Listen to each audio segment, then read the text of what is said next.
Pues a mi generación nos tocó vivir como la peor Medellín posible. O sea, yo no creo que Medellín vuelva a estar nunca tan mal como estuvo. Yo me sentía mal diciendo que estaba triste porque habían matado al papá. Pues porque prendía el noticiero y habían pasado 1.000 millones de cosas peores. O sea, el sentido de responsabilidad que yo cargo desde los 11 años y lo sigo cargando hoy. Y es horrible. Yo quisiera poder ser más irresponsable sin sentirme mal. Mi conclusión es que yo me fui por cansancio, porque claro, estaba con todas esas responsabilidades encima, muy humillante. Esa maleta me la destruyeron buscando, pero allá sentirme que era menos, es que ese era el sentimiento que yo tenía siempre, que era menos. Me dijo, no, es que no diga que usted es de Colombia, diga que es de Sudamérica. Uno descubrir qué le gusta y para qué sirve, es tal vez lo más difícil que enfrenta el ser humano es eso. Mucha gente se muere sin ni siquiera descubrirlo. Hola, yo soy Laura. Y yo Alejo. Y esto es No hay banderas en Marte. Un espacio que hemos creado para compartir todas esas historias de viajes no posteadas. Con nuestros invitados abordamos el lado B, ese que pocos conocen, las decisiones, las experiencias y las consecuencias de irse, quedarse o volver. Hola, bienvenidos a un nuevo episodio de No hay banderas en Marte. El día de hoy estamos con una invitada que fue recomendada, estamos echándole Alejo y yo cabeza, porque siempre muy agradecidos con todas las personas que nos envían, deberían invitar al podcast a esta persona, y nosotros vamos haciendo lista, y hoy la tenemos acá, Sara Jaramillo Klinkert. Ay chicos, no, feliz de esta invitación, me encanta el podcast, me encanta el enfoque que le dan y qué rico poder hablar de otras cosas y sobre todo pues de un tema que también me interesa tanto como a ustedes, como es el de los viajes, la migración. Entonces muchas gracias por invitarme. Sara, a ti por creer en estas cosas y asistir. Entonces, ahorita venimos hablando de eso antes de empezar a grabar, y es sobre el rigor periodístico. Y vos como periodista te estaba diciendo que hoy que hay más podcast que gente, que cómo lo veían. Y ojo, que yo oigo podcast todo el día. Yo todo el día oigo podcast, yo no oigo música, yo en el carro me monto al carro y pongo podcast, yo me meto a bañar y meto el celular en un rinconcito del baño porque siempre estoy oyendo podcast, yo estoy cocinando y estoy oyendo podcast, yo me oigo al día 4 o 5 episodios de podcast todos los días de mi vida, o sea, es una barbaridad. Para mí el podcast ha sido una delicia, ha sido una compañía. Y yo soy muy curiosa, entonces me gustan muchos temas muy distintos, entonces me emociona ver tanta información y ver tanto conocimiento gratuito como al alcance de todo el mundo. Y particularmente me gustan mucho los temas de entrevistas, sobre todo cuando los personajes son como bien elegidos, y ya te digo, el tema de los viajes me gusta y como de las experiencias de migración me gustan mucho, incluso pues mi última novela tiene mucho que ver con eso. Y entonces, claro, me encontré en este podcast como una arista distinta, interesante, una conversación muy cercana. Entonces, bueno, ojalá que larga vida. Amén.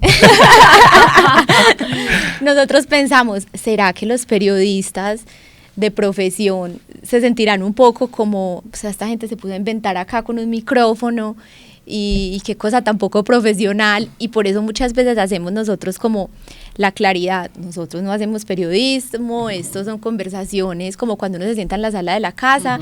Yo soy súper preguntona, o sea, en mi casa y en mi vida con mis amigos se burlan porque yo cojo una persona y yo, ¿cómo te pasó? Yo vení, ¿verdad? ¿Y con quién estabas? ¿Y a qué horas pasó? Entonces es como replicar eso que nos gusta mucho hacer en el día a día.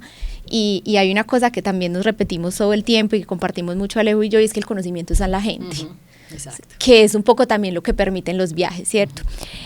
Sara, a nosotros siempre nos gusta mucho empezar como un poquito por la historia de vida de las personas que tenemos al frente, para que quien nos esté viendo, nos esté escuchando, pues tenga como esa big picture y ese contexto de la vida un poco, y que luego lo que empecemos a hablar, pues, cierto, se vaya como conectando.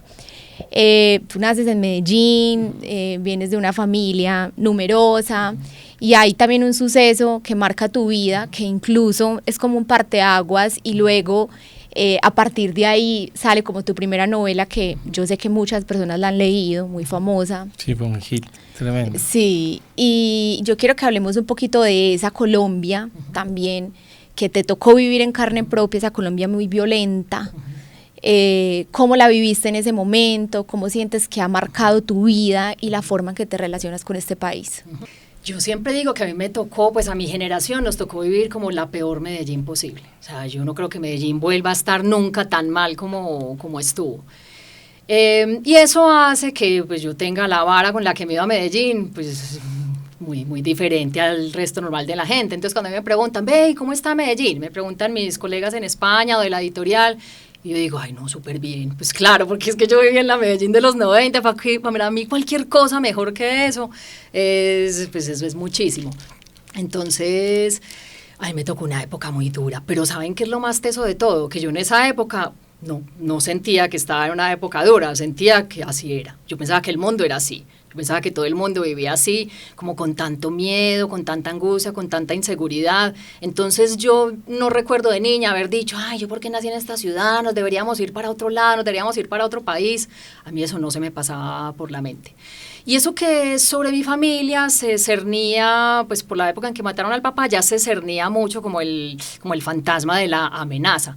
Pero en ese tiempo tampoco lo veíamos, porque por esos días el papá estaba muy empeñado en buscar rutas distintas para llevarnos al colegio. Y nosotros en el carro nos burlábamos de él y decíamos, ay no, pero él está empeñado en llevarnos siempre por la ruta más larga. Pues pero no se nos ocurría pensar que es que estaba huyendo de algo. O por ejemplo esa costumbre que era tan paisa de esa época, uno se iba para un lado, iba para donde mi abuela y mi mamá lo primero que me decía era, llámeme cuando llegue.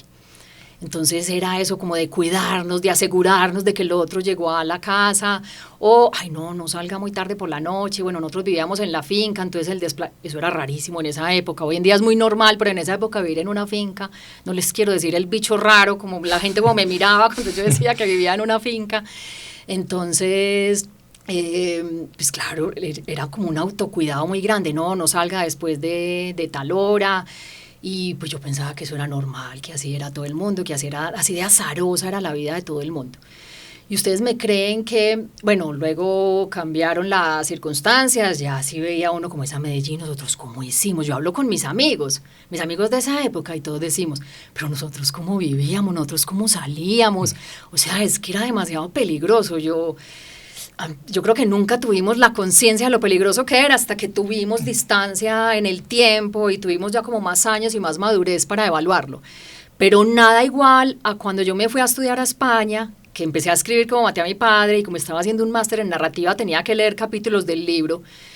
Es más, yo me acuerdo de cuando lo empecé a escribir, yo no pensaba que mi historia era muy impresionante, yo no pensaba que incluso ni siquiera pensaba que de ahí podía sacar una novela entera. Yo decía, ¿cómo voy a escribir una novela con este material? Este material es muy común y corriente. Yo tuve que empezar a leer eso en público a mis compañeros, que eran de muchas nacionalidades diferentes, para darme cuenta de que eso no era normal. Yo pensaba que era normal que a uno le mataran al papá. Yo pensaba que eso era normal porque si tú miras mis amigas, a muchas les mataron al papá. Colegas, compañeros. El día que lanzamos el libro, ay, me acuerdo tanto de eso, estábamos en La Pascasia, ahí acaban por ahí 70 personas, ahí estaban las 70 personas, y me acuerdo que mi novio por encima contó y me dijo, aquí a un 30% de este público tienen, pues les mataron el papá o les mataron a alguien cercano en esa Medellín de esa época. Y un 30% entre 70 personas es mucho, o sea, es demasiada gente.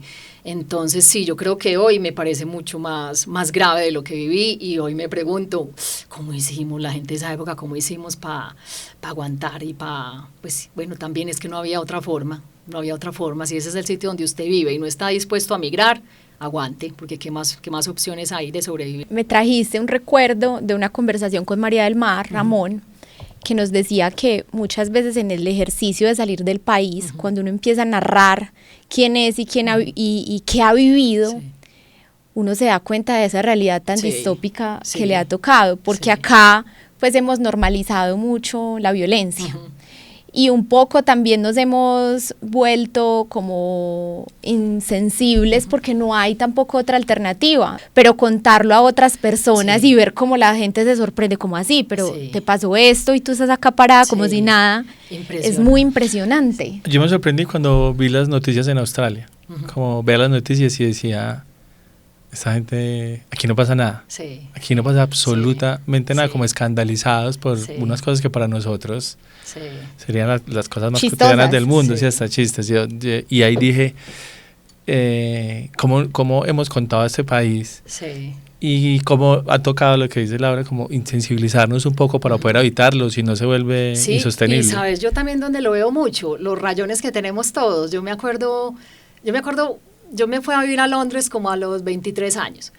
Y pues claro, estábamos en el 2006, o sea, todavía estábamos cerquita de los 90, ya no estaba la Medellín tan horrible que me había tocado a inicios de los 90, pero seguía siendo muy difícil, uno seguía siendo mirado muy raro cuando decía que era de Colombia. En los aeropuertos a uno le esculcaban hasta lo que no tenía. Pero a mí lo que más me impresionaba, que yo no me di cuenta en ese momento, sino que después me hicieron caer en cuenta, una vez en el metro. En el metro vi una mochila como abandonada. Yo dije, eso es una bomba. Van a poner una bomba. Y le dije a un guardia, ay, allá hay una mochila abandonada. Y el guardia muerto de la risa, ¿sabes qué me responde? Ay, la gente es muy olvidadiza. Y yo empeliculada con que era una bomba.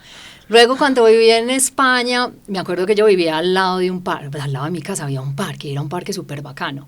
Y yo iba mucho como a trotar y a caminar, y hay veces veía que la gente ponía sus mantas, y yo me demoré mucho en entender que yo también podía hacer eso, porque es que uno aquí no puede salir a un parque a echar una manta. Y me demoré aún muchísimo más en atreverme a llevar el computador. Porque yo decía, qué dicha venirme a escribir aquí, o sea, al aire libre, o sea, no puede ser más yo. Pero ay, ¿será que es peligroso? ¿Será que me roban el computador? Pero te digo, me demoré por ahí 6 meses en entender que yo podía hacer eso y que no me iban a matar. Y después, hace como 2 años me invitaron a una residencia de escritores en Iowa. En Iowa City, o sea, en Iowa no pasa nada, no pasa absolutamente nada. Es el lugar del planeta donde yo más aburrida me he sentido. O sea, es una cosa impresionante. Entonces allá, bueno, muy a lo gringo, hay unos buffets, pues el comedor eran islas y cada isla era un país del mundo, entonces era un comedor desmesuradamente grande, todo en abundancia, así a lo gringo. Y yo me acuerdo que, claro, entonces uno con tanta comida disponible se paraba y se sentaba 1.000.000 de veces a servirse, a repetir, Y yo cada que me paraba, yo cogía todas mis cosas. Y un día mis compañeros me dijeron, Sara, aquí no le van a robar. No tiene que coger toda su mochila para irse a servir otra vez en el plato. Pero mira, eran cosas que yo hacía muy inconsciente y yo ni siquiera me había dado cuenta. Y esos son, claro, rayones de esa época. Usted en un restaurante se para al baño, usted se lleva su bolso aquí. Claro. Hoy en día, inclusive que la situación ha mejorado, usted no deja el bolso en la mesa. Bueno, entonces todos, llevamos a cuestas esos rayones, eso es muy teso. Muy teso.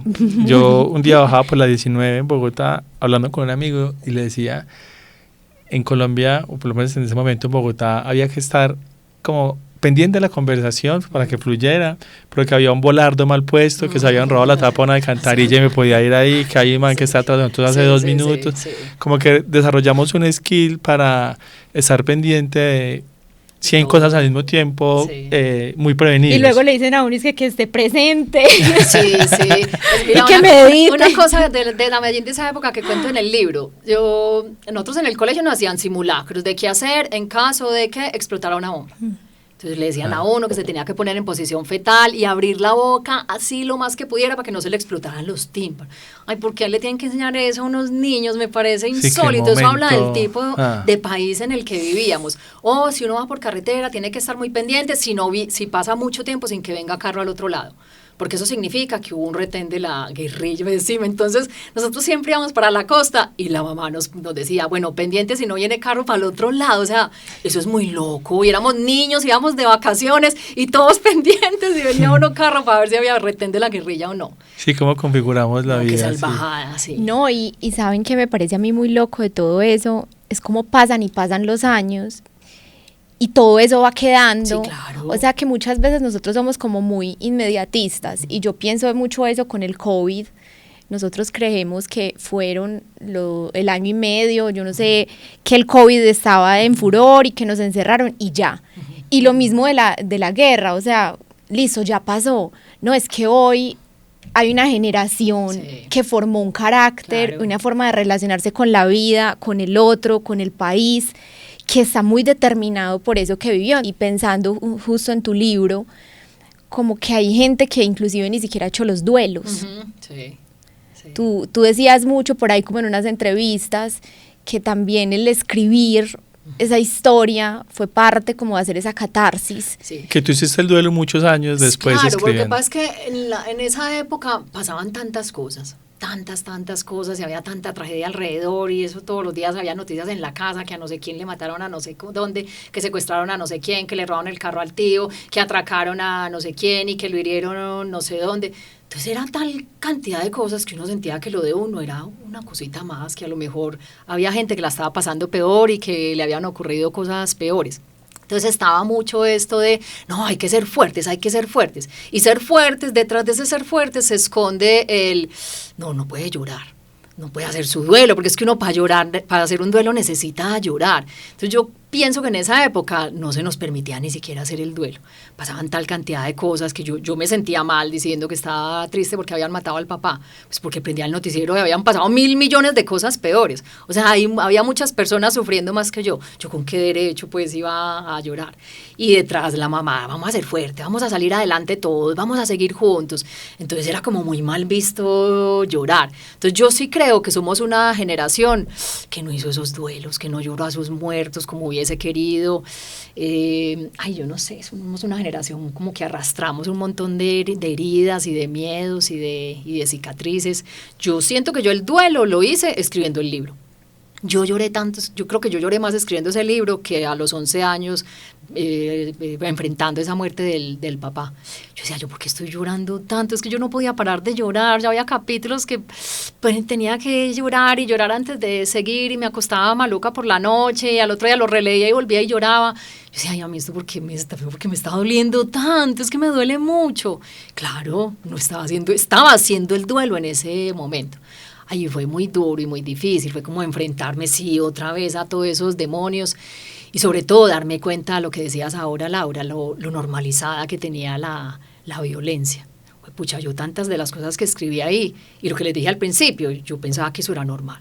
A mí no se me ocurrió pensar pues que estaba atravesando un trauma que me iba a cargar el resto de la vida. Para mí eso era súper normal. ¿Fue, Sara, la muerte de tu papá como un punto de quiebre muy grande en tu familia, o tu mamá como que un poco dijo, bueno, esto está bajo control, un poco de hijos, porque son muchos en tu familia? ¿Tú sentiste ya con 11 años, que a veces uno como que es consciente, pero a veces no tanto, como todo se complicó económicamente? Y tengo que hacerme un poquito más grande de lo que debería estar a los 11 años. A mí ese suceso me dio una conciencia muy grande. Una conciencia de muchas cosas que no tenía, pues porque yo a los 11 años vivía una vida feliz en mi finca, con esa parranda de hermanos que tenía, eso era un goce total. Pues de repente pasa eso, entonces primero es como enfrentarme a que la muerte sí existe, que es que uno pensaba que eso le ocurría en la televisión, a esa gente por allá, no, eso también le puede ocurrir a uno. Y así como le ocurrió al papá, yo pensaba, le puede pasar a la mamá. A mí ya quién me garantiza que la mamá no va a salir hoy y después me van a llamar a decir que le pasó algo. Ay, no, y donde le pase algo, nosotros, ¿quién se va a encartar con nosotros? Esa era mi mayor preocupación. Entonces, Sara, perdón, tú estás en la mitad entre un hermano mayor y los trillizos. Sí. Entonces, primero fue esa conciencia tan exagerada de la muerte. Ya fue una preocupación que no tenía y que me gané a partir de ese momento. Una preocupación constante. O sea, constantes, que a mi mamá le daban unas migrañas horribles. Y yo me acuerdo, pues yo me acostaba como al ladito de ella, yo me acuerdo que yo la miraba, y cuando llevaba mucho tiempo quieta, yo la tocaba así, como para asegurarme de que estaba viva, porque a mí me angustiaba, todavía me angustia que a mi mamá le pase algo, imagínese uno a los 11 años. Entonces esa fue como una preocupación muy grande. La preocupación económica, yo hasta los 11 años, pues yo pensaba que la plata salía de los árboles, que mi papá iba y la agarraba junto con los aguacates y los limones. Pero no, de repente a los 11 años ya dije, pucha, si no está el papá, ¿nosotros de qué vamos a vivir? La mamá no puede trabajar porque con esta parranda de niños, ¿nosotros qué vamos a hacer? Entonces era una preocupación muy grande. Yo decía, a mí me gusta mucho estudiar. Yo decía, ay no, yo le preguntaba a mi mamá de 11 años, mami, yo sí iba a poder ir a la universidad, imagínate. Entonces era, sí, esa preocupación tan grande también por lo económico. Y un sentido de la responsabilidad absurdo, o sea, el sentido de responsabilidad que yo cargo desde los 11 años y lo sigo cargando hoy, Y es horrible, yo quisiera poder ser más irresponsable sin sentirme mal, pero no, soy demasiado responsable, o sea, demasiado. Entonces ya a los 11 años, a mí yo siempre hacía las tareas, yo siempre hacía los trabajos con muchísima antelación, casi que los ponían y yo al otro día ya tenía mi trabajo listo, a mí no se me quedaba nada. Pues que se le queda a uno la bolsita de colores en el colegio puede ser lo más grave que le puede pasar a uno en la vida. Pues es que, bueno, también mi mamá fue muy práctica y yo se lo agradezco mucho porque si no lo hubiera sido, se hubiera enloquecido. Entonces sonaba como que era muy dura en esa época, pero hoy en día se lo agradezco, pues, pero las niñas llamaban a la mamá, ay mami, se me quedó la bolsita de colores, y ahí mismo pues los papás estaban llevándosela fuera del horario de entrada. Mi mamá, yo la llamo, pues es que ni la llamaba, porque donde yo la llamaba a la mamá, Sara, su única responsabilidad en la vida es llevar la mochila completa. Si no la llevó completa, asuma las consecuencias, ve a ver quién le presta un mochito de lápiz. Yo no voy a bajar de la finca solamente a llevarle la bolsita de colores, enloqueció, yo con todo lo que tengo que hacer. Entonces, sí, una responsabilidad muy grande conmigo misma, con mis cosas. Además, la única mujer, sí, hermana, sí, o sea. total. Entonces me sentía como la mano derecha de la mamá.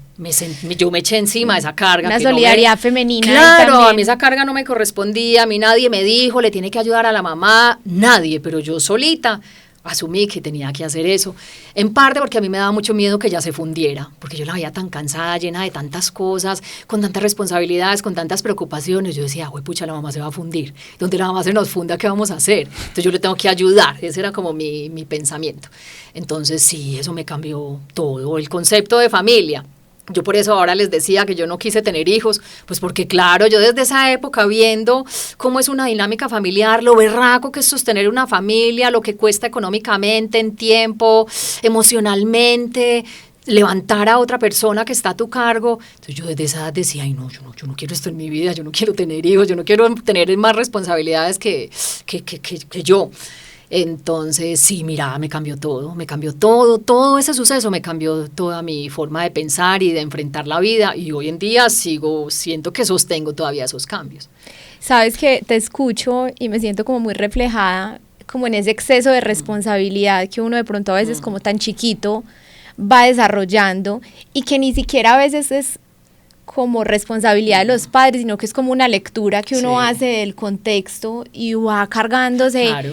De una cantidad de maletas que pensaría uno pues que a una niña de 11 años no le corresponde, o sea, tú deberías haber estado corriendo y saltando la cuerda y pintando como la mayoría de los niños, pero había algo en ti. Sí. Y me acuerdo mucho, yo cuidé una niña en Australia, ella tenía 6 años y los papás eran muy relajados, eran supremamente tranquilos y ella tenía 2 hermanitos chiquitos y esta niña era un exceso de responsabilidad que me decía, está lloviendo, cierra por favor las ventanas, que donde le pase algo a mis hermanos, ¿yo qué voy a hacer? Y yo le decía, pero tranquila, es que la responsable soy yo. Sí. La niña se preocupaba tanto que estaba preocupada por si yo me moría o Laura se moría, ¿dónde nos enterraban? Porque no éramos australianos. O sea, una niña de 6 años. Con unas cosas que pecado. Yo le decía, Leo.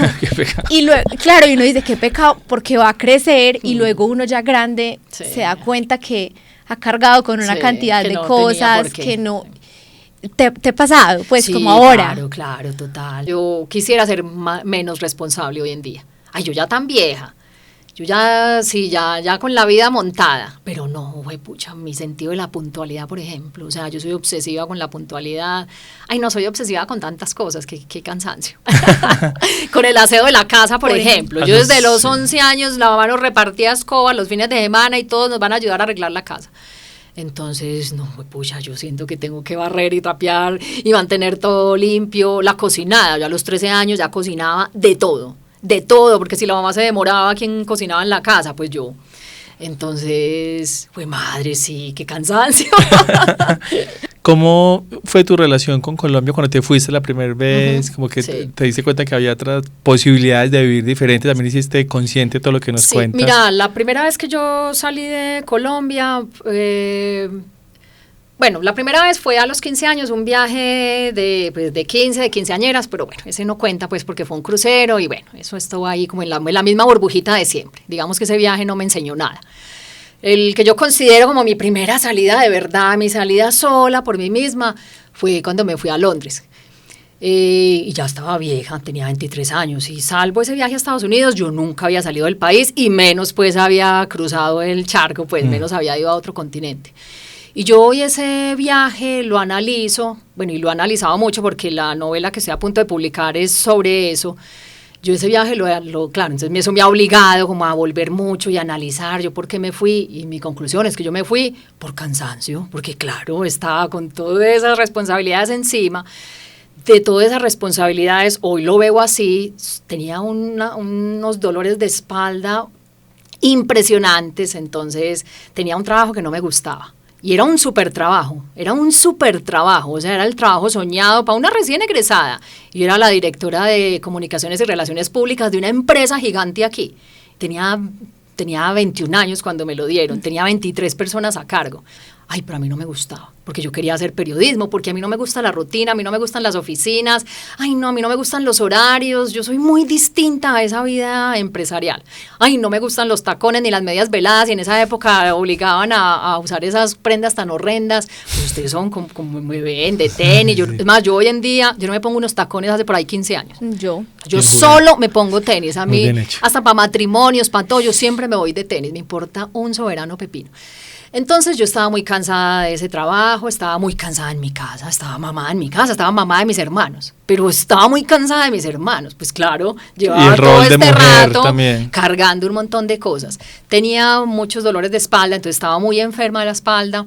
Y tenía un novio malísimo, tóxico, sí, tóxico. Malísimo, pues malísimo en el sentido de que no era apoyo, no, yo era como la que empujaba esa relación, entonces también qué cansancio, la empujaba de la relación. Entonces yo en un momento dado dije, yo me tengo que ir de aquí, yo me voy a enloquecer en mi casa. Entonces la excusa más fácil era decir que me quería aprender inglés. Era lo más fácil, todo el mundo lo iba a entender. Donde yo dijera que me iba a ir huyendo de mi casa, pues todo el mundo hubiera dicho. Traicionera. Entonces yo dije, no, voy a decir que voy a ir a aprender inglés. Ay, qué pereza Estados Unidos, a mí Estados Unidos no me gusta nada. Entonces, bueno, pues como el segundo destino más lógico era Londres. Entonces, listo, empecé como a buscar, a planear, como tenía ese trabajo tan bueno, tenía una plática ahorrada. Le dije a mi mamá, mami, yo me quiero ir un año de intercambio. Me dijo, ay, ¿cómo así? Yo sí. ¿Y con qué se va a ir? Y yo no, yo pues tengo una plata y voy a vender el carro. Me dijo, ay, porque yo no le puedo dar ni un peso. Usted ve a ver qué va a hacer, pero a mí no me vaya a pedir plata porque yo tengo que pagar las universidades de los trillizos y entonces yo no le puedo dar plata. Fíjese bien si sí le alcanza y si sí va a poder. Y yo, no, sí, allá también se puede trabajar, no sé qué. Y entonces, listo, vendí el carro, saqué mi platica. Yo me creía millonaria, les digo. O sea, yo nunca había visto tanta plata en mi vida, nunca. Y me acuerdo cuando fui a comprar las libras y me entregaron un sobrecito y yo abrí ese sobre y eran para 10 billeticos. O sea, yo decía, ¿pero dónde está mi plata? Uy, madre, y empecé como el susto, yo sí voy a alcanzar a vivir con esto. Bueno, pero yo ya había tomado la decisión, ya tenía todo muy adelantado. Entonces, listo, me fui. Estamos hablando del año 2006, donde Colombia era todavía considerado un país altamente peligroso y todos los inmigrantes colombianos, por definición, eran narcotraficantes, ¿cierto? Entonces yo recuerdo haber llegado a Londres, yo tenía alquilada una casa, pues me habían conseguido una casa, una pieza en una casa por un mes. Entonces dije, bueno, en ese mes resuelvo mi vida, Llegué, bueno, la llegada a Londres fue súper traumática porque yo llevaba muchas pastillas para el dolor de espalda, porque como les dije ahora estaba muy enferma de la espalda, todo eso me lo decomisaron, a todas les hicieron prueba de que no tuvieran cocaína, o sea, una cosa muy humillante. Esa maleta me la destruyeron buscando cocaína, o sea, literalmente. Entonces fue como el primer golpetazo que recibí como inmigrante. Que uno sí sabía que era muy difícil ser colombiano por fuera, pero ya vivirlo ahí es así de discriminado era muy difícil. Llegué a esa casa, era una casa muy grande, cada cuarto estaba alquilado, yo nunca me encontraba a nadie, yo nunca veía a nadie, yo decía, pero ¿dónde está la gente? ¿Qué hace la gente aquí? Yo no entendía, claro, allá con esa trabajadera, todo el mundo estaba trabajando, todo el mundo estaba produciendo. Entonces, en serio, yo allá no hice ningún amigo, es que en serio yo nunca vi a nadie, o sea, si me topé a un par de personas fue en la puerta entrando y saliendo, hi y chao. Yo pensaba que mi nivel de inglés era normalcito, tirando abajito, pero pensaba que me podía defender, pero allá me di cuenta de que ese inglés no me servía para un carajo. O sea, pero para un carajo, empezando porque ese acento inglés es súper difícil de entender. Entonces ahí dije, güey madre, yo tengo menos inglés del que yo pensaba. Cuando empecé a ver cuánto valían allá las cosas, dije, tengo menos plata de la que pensaba. Total, que yo voy a tener que conseguir trabajo. Entonces listo, fui, me matriculé al colegio porque había que matricularse, porque para tener visa de estudiante había que tener un curso que yo ya lo había mostrado. Entonces fui allá, me presenté, empecé a buscar trabajos y bueno, me di cuenta de que todos los trabajos eran o de cleaner, limpiando, me decían, no, pues yo decía, ay no, yo no quiero un trabajo de cleaner, sobre todo por la espalda, porque yo decía, güey, pucha, yo no me puedo agachar a hacer tanto oficio, y aquí no me puedo enfermar además, porque donde yo me enferme aquí, ¿yo qué voy a hacer? Entonces tenía como mucha conciencia de que me tenía que cuidar. Bueno, entonces me decían, ay, pero es que para niñera usted necesita más inglés, ese inglés estaba muy crudo, y yo, bueno, fue madre. El primer trabajo que tuve fue en un periódico latino. Entonces yo decía, perfecto, porque yo soy periodista, sí, puedo escribir, y el periódico es en español porque es para la comunidad latina. Entonces, listo, cogí ese de trabajo, pero entonces rápidamente me di cuenta de que no iba a aprender inglés y seguía trabajando en español. Entonces, rápidamente renuncié a ese trabajo. Bueno, entre otras cosas que las cuento en la novela.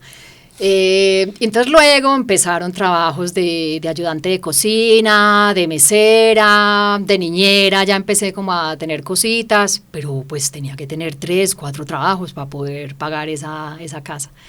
Entonces fueron muchos aprendizajes y yo llamaba a mi mamá y la mamá me sentía pues como con la lágrima aquí a punto de llorar y yo me acordaba lo que me había dicho, no me puede pedir... Ay, a mí la experiencia de Londres fue muy formadora, me encanta que la haya enfrentado, que haya sido capaz de terminar ese año, que haya aprendido. Yo siento que la experiencia más formadora de mi vida fue esa. O sea, ahí siento como que me di cuenta yo de que estaba hecha. O sea, y es más, yo hoy en día, que como les digo, como estuve escribiendo sobre eso, me he tenido como que acordar mucho y echarle mucha cabeza.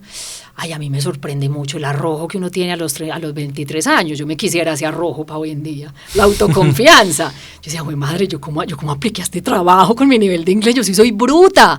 Qué arrojo tan grande. O sea, qué falta de no sé de qué, pero sí lo que dicen, el arrojo de la juventud se lo quisiera uno de viejo. Y, pero me demostró como mucha fortaleza, sobre todo mucha buena actitud.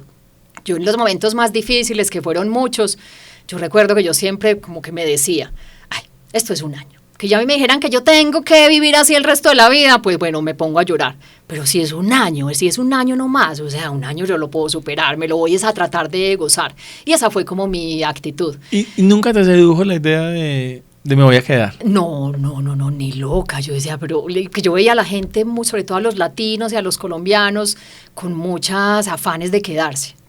Y bueno, y como mesera conocí a muchos y me di cuenta que eran abogados, que eran ingenieros, pues que era gente con profesiones. Yo decía, ay, parce, este man aquí lavando pisos y que se quiere quedar. Yo no entendía eso. Yo nunca pensé en quedarme porque yo sentía que mi profesión, por mucho inglés que aprendiera, yo no podía ser periodista ya. Total. Por mucho inglés que aprendiera, porque es que para uno ser periodista el manejo del lenguaje que tiene que tener es superior a la media. Sí. Total. Entonces yo decía, de entrada yo nunca voy a poder trabajar aquí en lo mío. Y ay no, yo no me voy a quedar aquí cuidando muchachitos, cuidando un viejito, esa fue otra de mis trabajos. Es que tuve muchos trabajos, muchos. Hoy en día me muero de la risa, me va en charros, yo hice sándwich, fui modelo de pelo, yo era modelo de pelo. ¿Y qué? ¿Ser modelo de pelo? ¿Te hace trenzas? Sí, no, me decían, hay una clase de peinados de novia. Entonces yo iba y me enseñaban peinados de novia. Contarle que no me lo queme. Entonces, bueno, fue una experiencia muy bella, pero sí, no quise quedar. Y eso que yo tuve un novio inglés, pero era un señor muy viejo, muy viejo, pues me doblaba la edad. Y él me insinuaba mucho, pues claro, él ya pues montado en la vida, ya con su vida económica solucionada. Yo decía, ay no, yo cómo me voy a quedar aquí con este señor. Pues en parte porque este señor no me va a dejar, bueno, no es que no me vaya a dejar trabajar, sino que este señor me va a ofrecer una vida tan cómoda que yo no voy a querer trabajar, no me voy a querer espabilar, no me voy a querer, y yo estoy muy chiquita, yo sí quiero trabajar, yo sí me quiero tallar, yo quiero hacer muchas cosas antes de encerrarme allá en una casa, por muy grande que sea, muy bonita que sea y en muy buen barrio que sea. Yo tengo muchas cosas que hacer en la vida antes de eso. Entonces, mira, ni siquiera de hecho, esa idea no solo no me sedujo, creo que esa idea fue una de las que me hizo huir. Como yo voy a huir antes de que esto coja más solidez, porque me voy a terminar quedando y yo no me voy a quedar aquí. Pero el tema de la seguridad no te hizo dudar en algún momento con la historia que tú tenías. No, porque ¿sabes también por qué? Había otra cosa que me molestaba mucho en Inglaterra y es cada que uno decía que era colombiano. Ahí mismo le hacían el chiste de como de esnifar cocaína o le preguntaban directamente a uno si tenía droga, pues unas cosas que, a ver, Sí. ay, no, es que me daba mucha rabia. Yo me acuerdo que al principio las enfrentaba como riéndome. Yo me río por todo. Yo me río cuando estoy triste, cuando estoy contenta, cuando quiero matar a alguien, me río, cuando estoy nerviosa, me río. Entonces, al principio me acuerdo que las enfrentaba así. Además, no tenía la valentía pues para pararme en mis cuatro y decirle a la gente, a ver, pero ¿usted qué está pensando? Eso me molestaba un montón. O sea, a tal punto, yo me acuerdo una vez una compañera colombiana me dijo, no, es que no diga que usted es de Colombia, diga que es de Sudamérica. Ella me enseñó eso. Y yo después de que ella me dijo eso, dije, sí, tenés toda la razón. Y usted viera el cambio, o sea, era súper distinto decir soy Colombia o soy de Sudamérica. Entonces, yo sentía mucha discriminación. Mira, yo como por primera vez en mi vida, pues porque yo soy absolutamente consciente que soy muy privilegiada, de que he sido muy privilegiada por nacer donde nací, por tener lo que tuve, independiente pues de la tragedia que ocurrió en mi vida, a mí nunca me faltó nada, yo no, o sea, pero allá sentirme que era menos, es que ese era el sentimiento que yo tenía siempre, que era menos. Es más, yo me acuerdo con mi novio inglés, pues él era profesor, era un erudito, era una cosa muy tesa, profesor de literatura además, era un experto en Oscar Wilde, o sea, era una cosa de loco. Yo le decía, ¿a usted no le da pena decir que anda con una mesera? O sea, yo misma era... ¿Qué? O sea, él ni siquiera entendía la pregunta, que para ellos es normal, ellos todos cuando están jóvenes trabajan en ese tipo de cosas. Para mí eso no era normal, yo me sentía mal porque era mesera, yo me sentía mal trabajando de cleaner, yo me sentía mal haciendo sándwiches, me sentía menos, era un sentimiento de inferioridad tan grande, y yo nunca lo había sentido. A mí eso me costó mucho. Mucho, y creo que es otra de las razones por las cuales dije, ay no, yo aquí no me quedo, sintiéndome la de menos siempre, a mí no. Sari, vos tenés una ascendencia alemana, pues por eso tu apellido, tu segundo apellido, y nunca te causó como curiosidad, bueno, de pronto acá en Inglaterra no fue, pero quizás si yo me pongo como a rebuscar ahí como en mis raíces y de pronto me conecto con Alemania, puede ser otro lugar de pronto. Sí, no, mira que yo estando en Londres, pues yo viajé mucho, como por toda Europa. Yo decía, ay, pues ya, lo bueno de tener trabajos de baja responsabilidad es que los puede uno dejar tirados cuando quiera. Me veía con unas libritas de más y dejaba todo tirado y me iba de paseo. Entonces paseé mucho. En uno de esos fui a Alemania.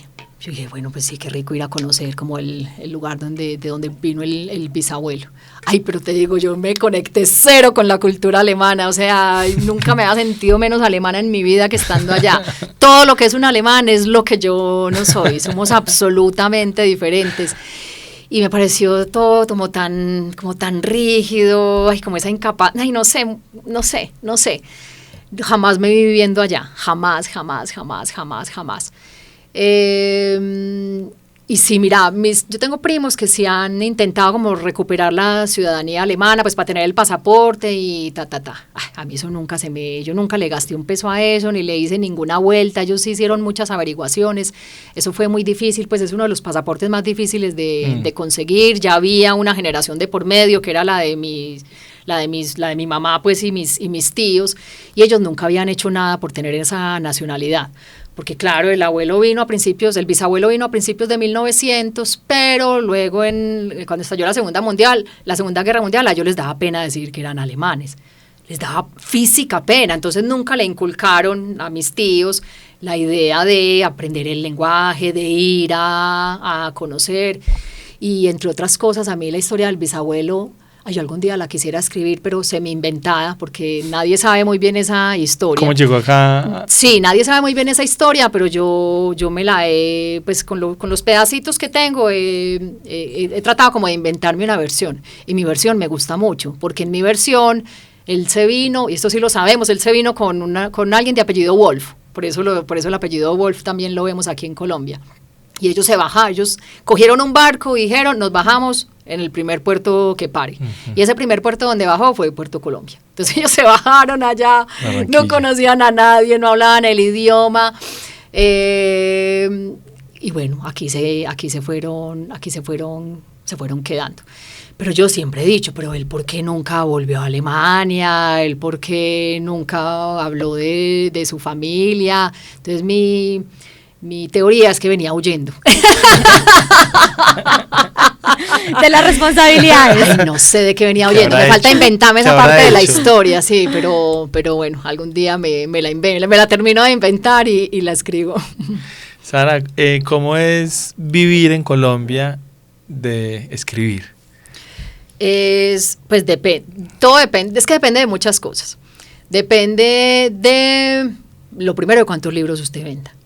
Porque vender libros en Colombia es muy difícil, muy difícil. En Colombia la gente, yo sé que la cosa ha mejorado, yo no debería estar quejándome incluso de esto, porque yo voy a mis eventos y veo un montón de gente joven y entonces pienso que hay esperanza, que la gente joven está leyendo más. Ay, pero igual comparo con las cifras de España y siento que estamos supremamente lejos. Entonces, vivir enteramente de los libros es imposible, pues es inviable aquí en Colombia, ni siquiera vendiendo mucho.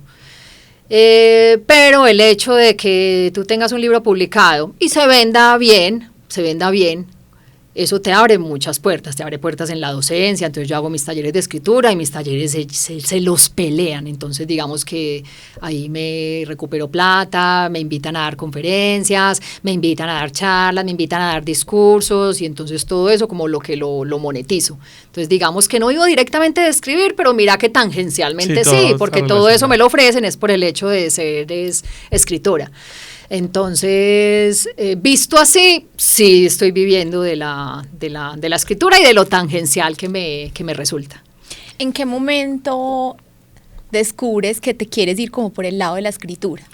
Ay, desde siempre. Yo desde niña era muy lectora, porque como vivía en esa finca, yo no tenía amigos, yo no tenía vecinos, yo no tenía vida de barrio, hay que ir a la tienda de la esquina a comprar algo, ¿cuál tienda y cuál esquina? Es que no había nada alrededor. Cuando nosotros nos fuimos para allá, ni siquiera recién habían parcelado ese lote y no había más familias viviendo. Eso por ahí pasaba una quebrada, eso había micos, eso era, y estoy hablando de media hora de Medellín, no estoy hablando lejos. Entonces, ¿yo qué hacía con toda esa soledad? Además, mis hermanos eran todos hombres. Entonces, si había juegos que yo hacía con ellos, ay, pero qué cansancio, pues yo todo el tiempo jugando juegos de niños. Entonces, digamos que como todos esos tiempos, ¿qué hago yo? Si no tengo amiga, no tengo vecino, no tengo cuadra, pues me pongo a leer. Entonces, digamos que de ahí era muy lectora, muy lectora. Además que tuve la buena suerte de que la mejor amiga de mi mamá era bibliotecaria de un colegio y ella me llevaba mucho, sacaba escondidos libros del colegio y me los prestaba. Entonces, yo tenía muchos libros siempre a la mano. Pero luego cuando mataron al papá, yo dejé de dormir. Pues pasaba como tanto miedo por la noche, yo pensaba que el papá se me iba a aparecer y yo era como, ay no papi, no se me aparezca, yo era muy miedosa y no dormía nada, y fuera de eso pues estaba como muy triste, estábamos todos como muy en shock, o sea, nos demoramos mucho como en volver a la normalidad, pues más no sé si volvimos alguna vez. El caso fue que yo ese sentimiento que tenía y ese insomnio también lo superé leyendo. Entonces lo que pasa cuando uno lee mucho o cuando uno hace mucho una actividad que lo encarreta es preguntarse, si este libro está escrito es porque alguien lo tuvo que escribir, alguien se tuvo que sentar, imaginarse esa historia y escribirla. Uno qué tendrá que hacer para ser el que escribe las historias, no solo el que las lee. Yo desde muy chiquita me hice esa pregunta. Entonces, bueno, escribía mis cositas, tenía diarios, escribía relatos, todos mis cuadernos estaban llenos de cosas, y yo elegí periodismo, no porque me tramara el periodismo, sino porque era la única carrera que yo veía que tenía algo de escritura. En mi época no había nada de, pues, o que hoy en día sí hay ya carreras enfocadas en la escritura, o por lo menos en la literatura. En esa época es que no había nada.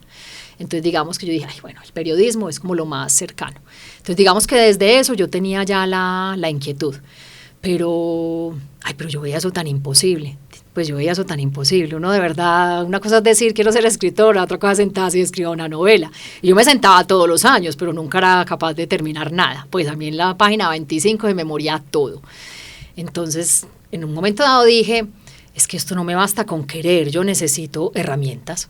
Yo necesito herramientas, la narrativa tiene que tener herramientas, así como lo tiene el arte, así como lo tiene la escultura, así como lo tiene la música, tiene que haber teoría y tiene que haber herramientas y yo las necesito. Entonces ahí fue cuando dije, si algún día escribo una novela, pero antes me voy a formar con mi sentido de la responsabilidad, mi nerdura de la que hablamos antes, me voy a formar bien y voy a hacer un máster o algo.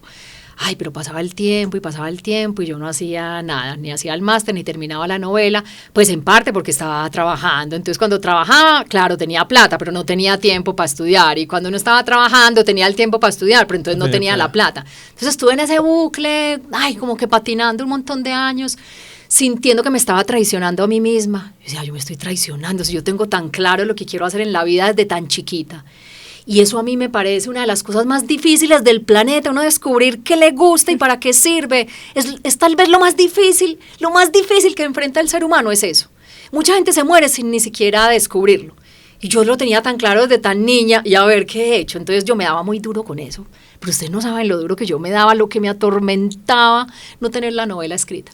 Entonces un día, porque a todos los sueños y a todas las cosas que uno quiere materializar hay que ponerles fecha, un día dije, bueno, si yo a los 40 años no tengo una novela, dejo de decir que voy a ser escritora, porque qué ridiculez yo. Ahí dando lora, toda mi vida dando lora, y a ver qué he hecho por eso. Y en efecto, cumplí 36 y yo ya veía los 40 y a la vuelta a la esquina y 37 y yo fue pucha, ya me fui. Por fortuna, yo el último trabajo que hice en periodismo fue Noticias Caracol. Yo era corresponsal de ese noticiero. Ay, qué trabajo tan duro. Les digo que yo todavía, una de mis pesadillas recurrentes es que me piden notas. Que hubo un derrumbe, que hubo una inundación, que hubo una masacre. Y entonces me despierto y soy como, ay, no tengo que ir a hacer nada. Bueno, es una de mis... pero ¿por qué? Porque es un trabajo muy duro, porque yo trabajé 4 años de corresponsal y yo nunca supe cuál era mi día de descanso. Yo nunca supe si descansaba el sábado, el domingo, el lunes, yo nunca supe. A mí me llamaban, súper intenso. No es tanto, hay días en que no hacía nada, pero es la disponibilidad. Usted en su contrato firma una disponibilidad y usted tiene que estar pendiente. Entonces yo, por ejemplo, hacía ciclomontañismo en esa época. Tenía un grupo de ciclomontañismo súper chévere y los domingos nos pegábamos unas trochadas a las berracas. Y mi mayor preocupación cuando hacía ciclomontañismo no era, ay, voy a poder con esa trocha, voy a poder con esa subida. Me van a llamar. Era, pucha, me van a llamar y donde no tenga señal, ¿yo qué hago? Esa era mi mayor angustia. Yo montaba con el celular aquí en el top, de miedo de no sentir la llamada. Yo iba a cine, yo me hacía siempre en la puerta más cerquita de la salida. Porque donde ese teléfono sonara y yo no contestara, eso era lo más grave que podía pasar. Yo me iba para clases de yoga. Qué horror. Y yo escondía el teléfono ahí debajito del mat, pues para que la profesora no me regañara. Imagínate una clase de yoga pendiente del celular, qué cosa tan ridícula. Pero yo de verdad tenía que estar pendiente del celular. Y ese teléfono sonaba a las 3 de la mañana, sonaba a las 5 de la mañana, sonaba a las 12 de la noche, bueno, sonaba mucho. Entonces estaba muy cansada y un día le dije a mi novio, ay, yo me quiero ir bien lejos. Y me dijo, ¿cómo así que bien lejos? Y yo, donde no me suena el celular. Imagínate, ese era mi destino ideal, donde no me sonara el celular. Y nos terminamos yendo para la India. Buena decisión. Nos terminamos yendo para la India. Entonces, yo armé ese viaje, como tenía tantas vacaciones acumuladas, porque como nunca podía sacar vacaciones, ni días libres, ni nada, entonces tenía un montón de días, entonces armé un viaje súper largo, súper bacano, todo en tren, ahí lo armé con tanta ilusión, yo imprimí un mapa gigante de la India, y yo todas las noches me sentaba a ver de aquí a aquí, buscaba qué hay para hacer, bueno, lo planeé muy bien, cosa extraña en mí, porque yo no soy buena para planificar nada, yo soy muy espontánea. Pero ese viaje lo planeé muy bien y yo de la India vine con una empeliculada con la gastronomía y las especies. Como a mí me gustaba tanto cocinar, porque desde los 13 años cocinaba tanto, Yo vine empeliculada con las especias y yo dije, yo quiero montar una tienda de especias, yo quiero montar una tienda de especias. En Medellín no se consigue nada, no se consigue un curry, no se consigue un gran masala. Y entonces todos mis amigos como atajándome, pero usted cómo se le ocurre, usted no sabe ni sumar, lo cual es cierto, yo no sé sumar. Y monté esa tienda de especias y para sorpresa de todo el mundo eso fue un hit. Eso fue un hit, porque Sí. la monté como en una época en que hubo la explosión coincidió con que habían ya facultades de gastronomía, entonces con que aquí ya se estaban formando chefs Eras profesionales. proveedora. Entonces yo era proveedora de todos y como los estudiantes veían mis productos en todas las clases, salían, montaban su restaurante y a quién se las compraban, a mí, es que no tenía competencia, fue una época muy buena. Y entonces esa tienda, eso fue un machete y eso se vendía solo, yo nunca salía a ofrecerle nada a nadie, o sea, esa tienda yo nunca hice publicidad, era escondida por allá en un segundo piso, no me pregunten cómo, allá llegaba todo el mundo, esa tienda se movía sola. Entonces, y no estabas en Caracol. No, renuncié, claro, apenas vi que la tienda empezó a Chao, funcionar, Chao, corresponsal. renuncié a Caracol, pues porque ya la tienda me demandaba mucho, entonces listo, chao Caracol. Entonces les conté todo esto para decirles que la ida a España, que con el bucle en que estaba, que no tenía plata, pero con la tienda, un día yo dije, porque yo ya tenía empleados, ya la tienda rodaba sin mí, yo ya iba de vez en cuando a dar vuelta, no tenía que mantenerme allá, como fue al principio, que cuando uno emprende al principio es uno y fue madre todo el día el que hace todo, ya eso no pasaba, yo ya tenía 3 empleados, yo ya iba muy poquito. Entonces un día me acuerdo en la sala de mi casa, 37 años, y yo dije, yo ya me puedo ir a hacer el máster, ya la tienda ya rueda sin mí. Entonces ya tengo el tiempo y ya tengo la plata, o sea, ya confluyeron las dos aristas que nunca me confluían. Entonces tenía muy claro que no lo quería hacer en Colombia. Aquí ya también había universidades que estaban ofreciendo máster en escritura. Ay, pero yo decía, ay no, yo me voy a volver a ir a Bolivariana a ver clase con los mismos profesores con los que vi periodismo. No, qué pereza, yo quiero tomar distancia del país, quiero vivir en otra parte. Entonces empecé a buscar, busqué en México, busqué en Argentina. Yo ese máster me macié todos los másters de escritura de todo el mundo hispanohablante. Pues maciar, es que a todos llamé, pedí el pensum, me lo estudié, googleé a cada profesor, o sea, a lo nerda, ¿cierto? Sí, hice la tarea, como un OCD ahí que... Sí, total. Entonces hice la tarea muy bien hecha, pues además eso me valía un montón de plata, yo me iba a gastar todos mis ahorros y la gente me decía, pero usted se va a ir a hacer ¿qué? Y un máster en narrativa, y me decía, ay, ¿eso es para qué? Y yo, para nada, me voy a ir a hacerme un máster que no sirve para nada. Y me importa un pepino porque estoy feliz. Lo que pasa con los máster acá es que la gente cuando hace un máster acá es porque quiere ganar más plata, quiere ascender, quiere un mejor puesto, Pero si un máster en narrativa, ¿a mí para qué me servía? Realmente a mí no me servía para nada. Yo era muy consciente de eso y no me importaba. Yo lo iba a hacer porque era mi sueño, porque llevaba toda la vida soñándome eso, porque quería escribir mi novela. A mí no me importaba un pepino si eso se publicaba o no, a mí no me interesaba ni siquiera publicar. Yo quería demostrarme a mí misma que era capaz de escribir una novela. Esa fue mi única motivación para ir. ¿Y no te pasó que llegaste y dijiste como, juepucha, puedo ser la mamá de todos estos que están estudiando el máster acá? ¿Sabe por qué? Porque a ese máster se mete ya gente muy adulta. Yo era las chiquitas del grupo.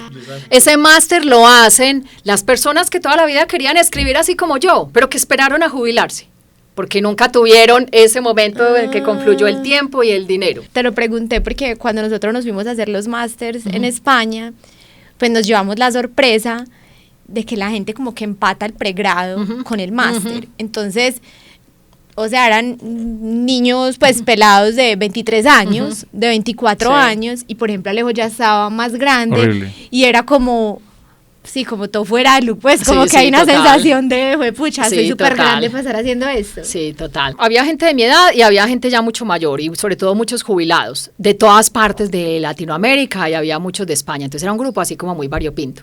La más chiquita era una chica de Bolivia, tenía 24 años. Y yo mirándola a ella en ese máster, yo todos los 2 años siempre me dije, ay, siquiera no me vine a hacer esto más chiquita. O sea, yo hubiera desperdiciado completamente la plata y el tiempo. Uno a los 24 años no tiene Total. nada que escribir. Nada. O no tiene como la reflexión que dan los años, la madurez, el tiempo. No la tiene. Entonces, agradecí mucho que la vida me retuvo hasta los 40 y yo todos los golpes de pecho que me di. Y antes era lo correcto, esperar. Tú querías escribir una novela, Sí. clarísimo, pero ¿sabías de qué ibas a escribir esa primera novela? ¿Tenías claro que estaban en relación con la muerte de tu papá? No, yo nunca pensé que iba a escribir sobre eso. Jamás se me había pasado. Es que yo ni siquiera hablaba de ese tema. Yo a nadie le contaba lo que había pasado con el papá. A nadie. Yo no hablaba de eso. A mí me incomodaba un montón hablar. Me incomodaba un montón que me preguntaran. No sé, no me Te voy a hacer gustaba. una pregunta muy incómoda Sí. que se me acaba de ocurrir. Y obviamente en ese momento cuando dicen mataron a un señor en los 90s en Medellín, la suspicacia colombiana es en algo raro andaba. Sí, ¿qué estaría haciendo? ¿Qué estaría haciendo? Sí, Que sí.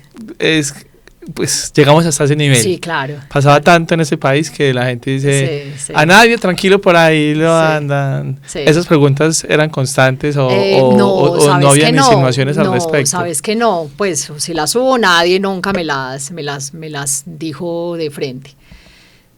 No, ahora que lo mencionas, no fue como una preocupación que yo tuve. Entonces, no hablaba de eso, pero no era por eso, porque, ¿qué pensará la gente? Era porque no sé, no me gustaba como hablar de ese tema. Además, nos habían educado Sí, para claro. esconder todo ese tema, para no Total. hablar de eso, para no exteriorizarlo, para esconder los sentimientos. Creo que viene más por ahí, había sido educada para eso. Lo que ocurrió fue que una de las clases que vi ese primer año fue de escritura autobiográfica. Entonces, claro, una clase de escritura autobiográfica hay que escribir de cosas que le hayan pasado a uno. Entonces yo el primer texto lo escribí sobre el papá, extrañamente, me acuerdo en el piso, yo escribiendo sobre eso. Y cuando yo llevé ese texto a clase, gustó un montón. Era el primer texto de esa primera clase, la profesora peluqueó a todo el mundo le fue re mal, y mi texto no hizo sino alabarlo, y entonces yo quedé como, yo no me gusta hablar de esto, pero sí puedo escribir sobre esto. Entonces cuando pidió el segundo, lo hice también del papá. Cuando pidió el tercero, lo hice del papá. Cuando escribió el cuarto, lo hice. Todos los textos que pidió para esa clase, los hice sobre eso, que hoy en día son capítulos de cómo maté a mi padre. Casi todos pues los hice sobre eso. Y siempre ella los alababa, y la gente lloraba, los compañeros lloraban, había textos donde hasta la profesora lloraba. Por eso es lo que hablábamos al principio, que yo me di cuenta de que tenía historia, era viendo esas reacciones. Yo no hubiese pensado antes que la tenía. Y cuando acabó esa clase, bueno, la profesora me puso un 10, que la profesora no le había puesto 10 nunca a nadie. Y me acuerdo cuando ella se despidió de mí antes de irnos a vacaciones de verano, me dijo, Sara, usted tiene una historia muy interesante por dentro, pidiendo a gritos ser escrita. Hágale caso. Fue las palabras que ella me dijo. Y yo ese verano me quedé pensando en eso. Hágale caso. Fue que le hice caso. Yo me pasé todo el verano en vacaciones, en vez de irme a pasear después de ese primer año tan duro, yo me encerré a escribir. Y seguía escribiendo. ¿Y saben qué? Lo estaba haciendo para mí. Nadie sabía ya que yo estaba escribiendo eso, nadie estaba esperando ese texto, no tenía ninguna editorial detrás, no tenía nada diferente a las ganas de escribir la historia. Que eso se lo digo yo hoy mucho a mis alumnos, que muchos creen pues que se meten a escribir es porque es que ven es lo rico, ven lo glamuroso, ven que a uno le invitan a las ferias del libro, y ven que lo invitan a charlas, y ven que lo invitan a podcast, y ven que la gente le hace unas filas tremendas para firmar libros, y la gente es como, ay no, qué nota, yo quiero eso. Pues que para llegar ahí, mi amor, hay que escribir primero, y escribir un buen libro. Entonces, sí, la gente entonces se cansan y se aburren de la clase cuando ven el proceso, lo que significa escribir, aunque sea una sola página buena. Toda la dedicación que tiene eso, todo el tiempo, que es tiempo oculto, nadie sabe. Usted se lee una página de un libro en 30 segundos, pero detrás de esa página puede haber 30 horas de trabajo, o sea, así de exagerado es. Entonces, yo siempre lo defino como un hijo no deseado por eso, porque yo nunca me planteé que iba a hacer un libro con eso, pero bueno, agradezco mucho a esa clase, como que fue la que abrió ese tema, y Y que tuve muy buena profesora, que supo como hacerme muy buenas críticas y picarme para que yo siguiera escribiendo. ¿Y tú sentías que tenías un buen nivel como académico? Sí, imagínate que cuando yo me fui estaba muy asustada, porque yo ya había visto que a ese máster lo hacía gente ya grande. Y había gente que ya tenía libros publicados, pero se metían ahí porque sentían que a lo mejor les habían faltado herramientas o para aprender cosas que no sabían. Yo decía, ay no, yo aquí había hecho varios talleres y cursitos y cositas ahí de escritura, pero pues eran cosas muy corticas. Entonces mi miedo era, yo decía, bueno, si yo aquí en un curso en Medellín soy la mala, pues bueno, ¿qué importa? Ese curso se acaba a los 3 meses y ya, nadie se acordó de mí. Pero 2 años siendo la mala. 2 años aguantando las críticas a los textos. Eso como duele que le critiquen a uno un texto y uno escribir. Que es y como uno realmente vulnerable. Claro. O sea, la otra es una cosa, creo que es la cosa que más me confronta a mí en la vida, que alguien me Que te lea. lea. Sí. Yo en los grupos de WhatsApp ni siquiera he escrito porque, Sí. no escribo porque siento que es una cosa que me Sí. desbarata. Entonces, porque uno lo escribe, Es que es como muy íntimo. es muy íntimo Sí. y creo que lo desbarata a Bueno, uno y con ya eso. en un nivel de un máster de narrativa, con unos profesores que son escritores, españoles además que no tienen pelos en la lengua. Ay, no, yo empezaba a oír lo que le decían a mis compañeros y yo era como, ay, ¿dónde me escondo? ¡Qué susto! Que Entonces, te pueden desbaratar. ah, no, y es que, no, y finalmente Ese a sí, eso de va eso se uno. trata. Y eso se lo digo yo a mis alumnos. Pues es que aquí se apunta uno a un taller de escritura, Sí. si no es a oír críticas informadas. Es que lo jodido de escribir es que usted escribe un texto y a quién se lo muestra. A la mamá, al novio, al mejor amigo y todos le van a decir que qué texto tan bacano, ¿sí o no? Pero encontrar una crítica informada que le diga, vea, ese texto no funciona por esto, es una porquería, o esto, ay, la idea es buena, pero le falta mucho trabajo. Sí, pero es que los españoles son un poquito crudos. No, son muy bruscos para decir Y todo. entonces uno todo sensible y todo vulnerable. Sí, eso leyendo mi texto. duele mucho esas críticas, pero yo las agradecí. Primero las tomé, que yo veía muchos alumnos, sobre todo los hombres y sobre todo ya los más mayores, los que yo denomino los señoros, peleando contra la retroalimentación del profesor. ¿A qué viniste entonces? Defendiendo sus textos. Entonces yo decía, pues si sabes escribir también, entonces ¿para qué? Pues pensaba yo en mis adentros, obviamente no lo verbalizaba. Pero esa actitud me molestaba tanto que yo dije, yo voy a hacer todo lo contrario, yo voy a recibir con mucha humildad todos mis comentarios. Humildad que conservo hoy en día. Yo tengo ya 4 novelas escritas, a mí mi editora me dice algo y yo ahí mismo le hago caso, me lo pregunto, ¿tendrá razón o no tendrá razón? Voy a tratar de mejorarlo. A mí me encantan las críticas porque entiendo que las hacen para que el texto mejore, es que no son críticas a mí, es al texto y es para mejorar el texto. Entonces, digamos que mi mayor miedo era eso, ser la mala. Yo decía, ay, pucha, yo 2 años recibiendo madrazos, recibiendo garrote. Ay, fuera de eso, gastándome ahí todos mis ahorros y sintiendo que para qué si fui la mala del grupo, que nunca voy a poder hacer nada con el talento que yo creía que tenía. Entonces, ese era mi mayor miedo a la hora de irme. Pero el mayor miedo, yo estaba aterrorizada. Pero cuando llegué al máster, como hay que leer todo en público, empecé a escuchar lo que leían mis compañeros y yo rápidamente dije, yo no soy la mala. De hecho, yo soy de las mejores. Y como allá dan una beca, y esa beca le devuelven a uno la plata a la matrícula. Entonces yo dije, juepucha, yo me voy a matar por esa beca, pues para no hacer tanta fuerza por plata y para poder pasear más. Me voy a matar, y les juro que yo me maté.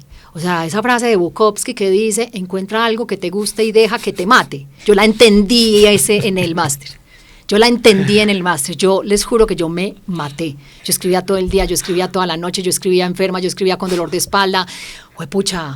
Pucha, yo tenía paseos y a veces privilegiaba quedarme escribiendo, o sea, la más nerd y la más responsable. Ahí sí se notaba pues todo el sentido de la responsabilidad, cosa que agradecí mucho porque me gané la beca. La lograste. La logré, Uf, 100 euros. pero muy, muy luchada, o sea, en serio, yo me maté mucho. Yo parecía enferma, a mí se me olvidaba comer. 2 años. 2 años en esas. Y el resultado de esa matada también fue una Claro. novela. Sí, claro. O sea, Entonces, por todo sentido fue... no, una dos novelas, porque yo escribí Cómo maté a mi padre, que fueron esos ejercicios de clase que yo luego seguí trabajándole. Pero el segundo año hay que presentar un proyecto. Y ya no podía ser... No, sí podía ser, pero yo tan no lo veía como una novela, tan no pensaba que eso lo iban a publicar. ¿Que cogiste otra cosa? Que yo me había ido desde aquí, yo tenía más o menos claro lo que quería hacer, que fue Donde cantan las ballenas. Entonces yo, cuando me dijeron hay que proponer un tema para como para la tesis de grado, que es una novela, Yo ahí mismo, pues sí, donde cantan las ballenas. Y entonces todo el segundo año donde trabajé donde cantan las ballenas.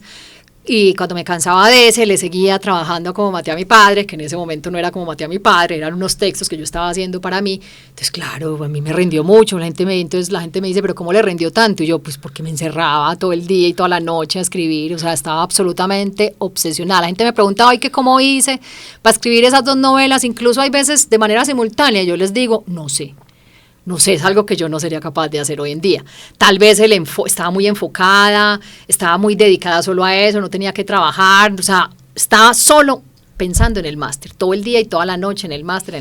También el estar en otro lugar. Claro, obvio. A mí me cuesta mucho hoy escribir, porque y eso la que familia, yo no, la mamá, la amiga. Claro, que hay que llevar a la mamá a la cita, y que hay que hacer el almuerzo. Yo allá podía pasarme todo el día sin almorzar y no pasaba nada. Era una delicia. Entonces, esas condiciones yo las extraño mucho hoy. Mucho hoy, porque se me dificulta pegarme esas conectadas de todo un día de escritura. Eso a mí no me ha vuelto a pasar aquí. Es súper difícil. Claro, es que es una como de las ventajas del anonimato, ¿no? Sí, total. O sea, llegaste con beca y 2 novelas. Y 2 novelas, sí. Y mire, eso las logré. Acuérdense que mi fecha límite eran los 40 años. Yo cumplí los 40 años ese julio en que me gradué. O sea, mejor dicho, dejando pelos en el alambrado.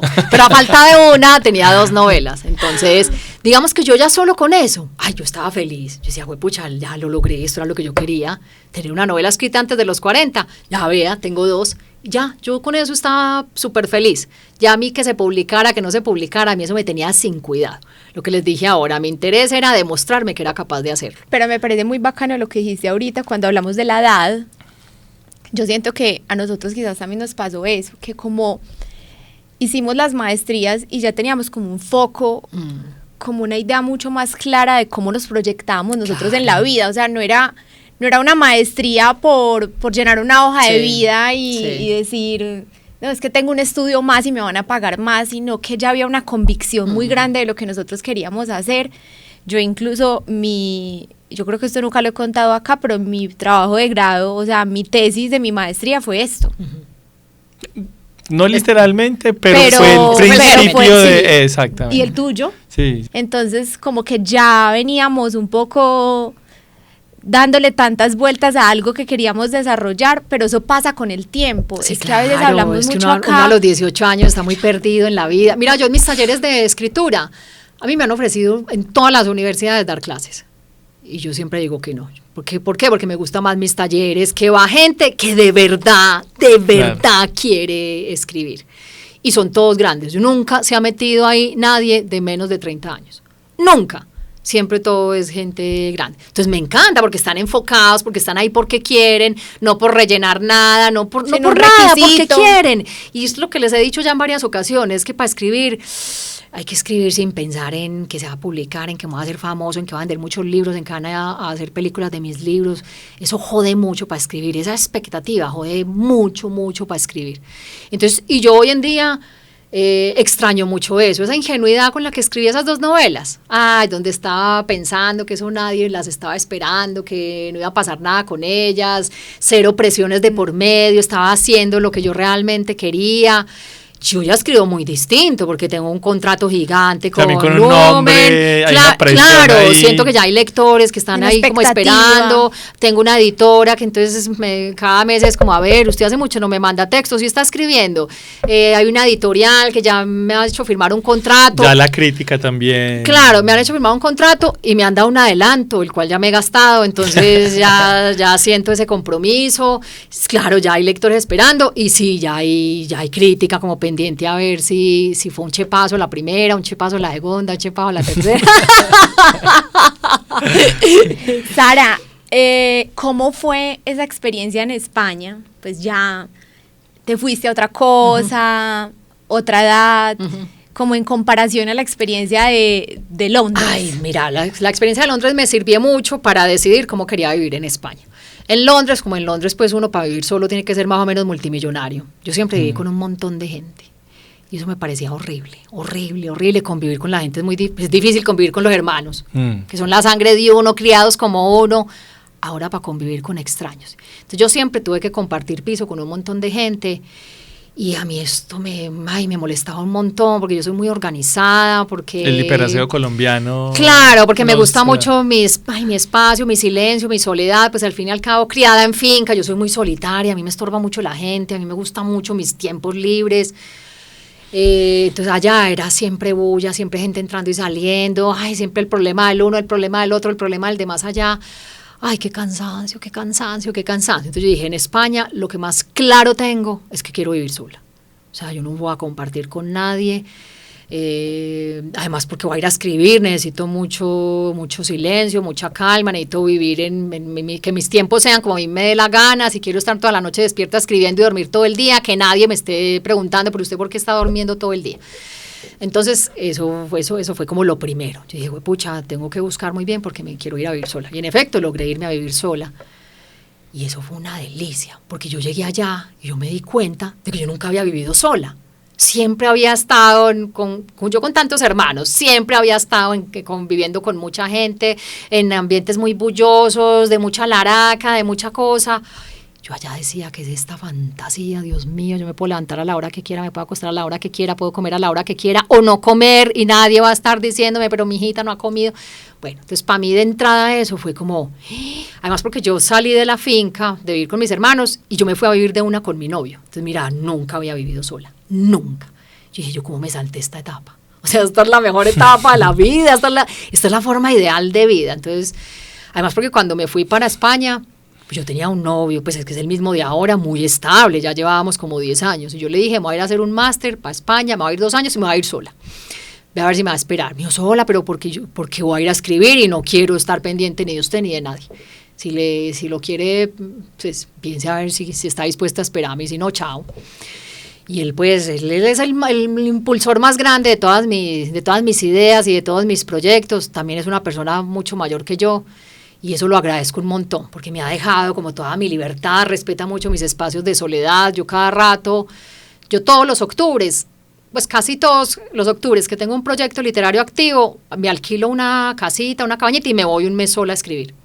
Un mes sola.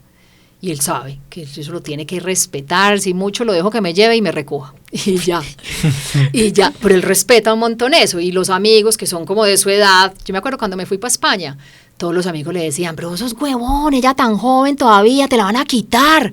Y él era como... En España. Y él era, pero entonces, ¿qué? ¿La amarro a la pata de la cama? Ok, ustedes embobaron. Pues mira lo que es la mentalidad del hombre paisa ya de cierta edad. Y él siempre ha sido me ha dejado ser muy libre y me ha dejado ser muy yo y goza mucho conmigo y con mi estilo de vida, y porque soy muy distinta, yo sé, al resto de las mujeres. Entonces eso lo agradezco mucho de él y creo que es una de las razones por las que llevo tanto tiempo con él, que me permite ser yo, vivimos muy, muy rico. Entonces vivía allá sola, a veces iba y me visitaba, hay veces cuando estaba como alargando mucho la visita y yo, bueno, chao, se fue, mire, este mes que usted lleva aquí no he escrito nada. Claro, uno en Madrid con el novio, ¿quién quiere encerrarse a escribir? Usted quiere salir, pasear, tapear, cervecear. Entonces me daba cuenta de que tenía que estar sola. Y yo me compré una bicicleta, fue lo primero que hice, porque yo decía, yo he sido muy ciclista, me gusta mucho el ciclismo. Y aquí en Medellín es muy frustrante, porque en este lomerío, aquí los conductores como son de brutos, entonces aquí no es algo que uno no puede hacer, qué peligro, pues o que a mí me da miedo hacer. Yo apenas veo allá planitos, ciclorrutas, yo dije, lo primero me compro mi bicicleta. Entonces me compré mi bicicleta. Y entonces yo me iba todos los días para clase en mi bici, estaba en clase, luego volvía a la casa, me iba para escribir, luego cuando le cogí confianza al parque me iba para el parque. Cuando tenía vacaciones viajé mucho, sobre todo porque me habían devuelto la plata de la beca. Dejaste la platica ya igual. Claro, pues cómo le iba a aprovechar, qué delicia. Entonces a mí me gustan los paseos guerreros. A mí que me digan, vamos a ir a Viena, no, qué cosa tan aburrida, no, a mí me gusta en Marruecos, a mí me gusta ese Egipto, a mí me gusta tallarme, a mí me gusta que me pasen cosas, a mí me gusta coger todos los medios de transporte posible. No sé, me gusta la aventura.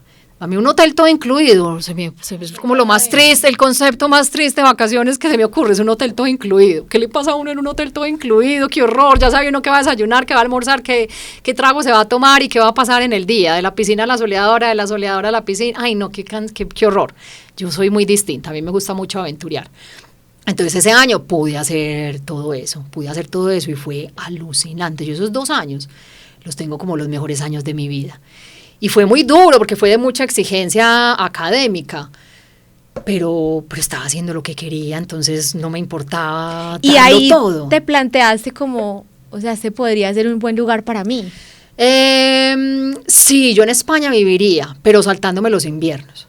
Ay, yo soy muy mala para el frío. Ustedes no saben lo que yo sufrí en Londres y sufrí más en España, porque en Londres, digamos que Londres estaba más preparado para el frío, entonces yo no pasé frío en la casa. Pero en España el piso que me había alquilado era un loft, entonces era altísimo, altísimo, altísimo, altísimo. Y tenía un aire acondicionado que era a la vez calefacción. Y cuando una cosa sirve para todo, no sirve para nada. Entonces en verano me moría del calor y en invierno, ustedes no saben el frío que yo pasé en invierno. Yo en mi vida, yo cuando llamaba aquí a Colombia me quejaba un montón y todos mis hermanos se reían de mí. Sara, como es de floja, mírala chillando porque está muerta del frío. Pero en serio, era una cosa, era inaguantable. La pasé muy mal los 2 inviernos que me tocaron allá. Cuando mi hermano me fue a visitar, que uno de ellos fue en un invierno, me dijo, Sara, ¿qué es esto?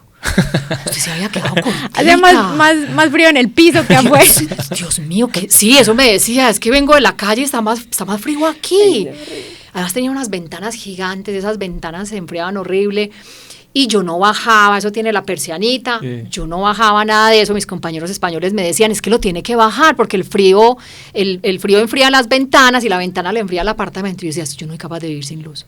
Donde yo baje esta cortina, me mata la depresión. A mí me da una depresión, o sea, en serio, yo me conozco, a mí me hace mucho, yo en mi casa nunca ha habido cortinas, yo odio las cortinas, a mí me encanta que me despierte el sol, que me despierte la luz. Entonces, la pasé tan mal, un día alguien me dijo, mire, la calefacción de los pobres es coger una botella de Coca-Cola vacía, ponga agua, la mete en entrada de la Coca-Cola, sí, y la mete entre las cobijas y eso le calienta un poquito. Yo fui más lejos, me compré un sleeping bag, entonces así más tenía el calor en un espacio más reducido. Me compré ese sleeping bag, calentaba mi botella de agua, si la cosa estaba muy dura, calentaba hasta 2 y me ponía el sleeping bag, me ponía una cobija, me ponía 2 cobijas, me ponía 3 cobijas, pero eso que me implicaba que tenía que escribir acostada, porque es que yo me paraba al baño y me quería congelar, yo me paraba a almorzar y me quería congelar, entonces ni almorzaba ni me paraba al baño, me pasaba todo el día acostada escribiendo, porque ¿qué más iba a hacer? Fue muy duro el invierno, entonces viviría en España, pero saltándome los inviernos. Igual, es que lo hablamos ahora, uno no sabe lo privilegiados que somos en Medellín con este clima, hasta que uno no sale de Medellín y se da cuenta que no todo es así, de verde, de bonito y esta delicia de poder andar sin buzo. No, esto es una fantasía de clima. A mí lo que más me jala de Medellín es el clima. Hablando de eso, que estamos hablando ahorita como de la narrativa, que es como tu expertise. Y yo te decía ahorita que hace, 10 años antes del auge de las redes sociales, era una palabra que no se mencionaba. Y hoy, con el afán de contar y la posibilidad también que es de contar a través de los celulares, como que es una constante. Entonces todo el mundo habla de narrativa, porque todo el mundo quiere contar historias, que es muy poderoso para enganchar. Lo que pasa es que ahorita hay que hacerlo en 10 segundos. Me llama mucho la atención porque nosotros hablamos mucho sobre cómo narramos este país y cómo nos narramos nosotros. Creo que hay una necesidad de narrar también otras versiones de Colombia, porque la que nos hemos contado nos ha hecho poco de daño también. Creo que era necesario, pero creo que también hoy pasan otras cosas. Me gustaría que nos contaras un poquito, en pocas palabras, qué es narrativa y qué piensas de esa forma que nos hemos narrado. Mira, narrar es lo que vos decís, narrar es contar, ¿cierto? ¿Por qué tenemos la sensación de que hoy todo el mundo pues está narrando? Incluidas las empresas, cosas que no hacían antes. Las empresas tenían un lenguaje absolutamente institucional, hartísimo, por cierto. Aburrido. Entonces ya incluso las empresas se dieron cuenta de que cuando la historia se le cuenta al cliente la va a entender más fácil que con ese lenguaje aséptico y corporativo que es tan fastidioso. ¿Por qué funciona eso también y por qué hoy todos lo hacemos? Porque es que contar historias es inherente a los seres humanos. Los seres humanos, desde la época de las cavernas, cuando se sentaban en torno al fuego por las noches, ¿qué hacían? Contarse lo que había ocurrido en el día. Es que eso es inherente a la raza humana. Y incluso mejorar la historia. Estoy seguro del que cazaba un tigre decía que había matado 2, ¿cierto? Y el otro decía que había visto una anaconda si había visto una anaconda de 1 metro, decía que la anaconda tenía 4 metros y que casi se lo traga. ¿Por qué? Porque tener la atención del interlocutor, eso es muy mágico, o sea, eso es muy mágico. Y eso se logra a través de las historias. Entonces, ¿qué pasa? Que como hoy en día, con las redes sociales y con el hecho de que tenemos todos un teléfono pues literalmente pegado a la mano, todos sentimos que podemos narrarnos y que así enganchamos más, bien sea para tener más seguidores, bien sea para comunicarle a los clientes lo que hace mi empresa. O sea, yo dicto, a mí de muchas empresas me contratan para que les dicte cursos de narrativa, porque ya se dieron cuenta que es que no pueden decir, somos la empresa número 1 en puntualidad y cumplimiento, porque es que el 100% de las empresas son quieren número ser uno y quieren lo mismo, ser la empresa número 1 en puntualidad y cumplimiento. Es que eso no se puede decir, muéstrelo. ¿Y cómo se muestra? Con una historia. Cuenta entonces cómo le cumplió a este cliente, qué pasó desde que pidió el servicio hasta que le llegó, y así el que vea el anuncio va a decir, esta empresa es puntual y cumple. Es que eso lo tiene que caer en cuenta de eso el que recibe la historia. No, usted no se la tiene que decir, usted se la tiene que mostrar, que esa es la quinta esencia de la literatura. No lo digas, muéstralo. Entonces, yo creo que por eso es que todos nos creemos hoy muy contadores de historias, porque es que de verdad, usted por la noche, ¿qué hace cuando llega a la casa? Le cuenta a Laura, y Laura, ¿sabe lo que me pasó hoy? Mira esto, mira. Es que todos nos estamos narrando todo el tiempo nos estamos narrando. Entonces sí, no es que sea algo nuevo, es que ya tenemos medios que nos ayudan a amplificar esa narración, y por eso tenemos la sensación de que no, pues ya, pues todos nos volvimos pues contadores de historias, pero yo creo que siempre lo hemos sido.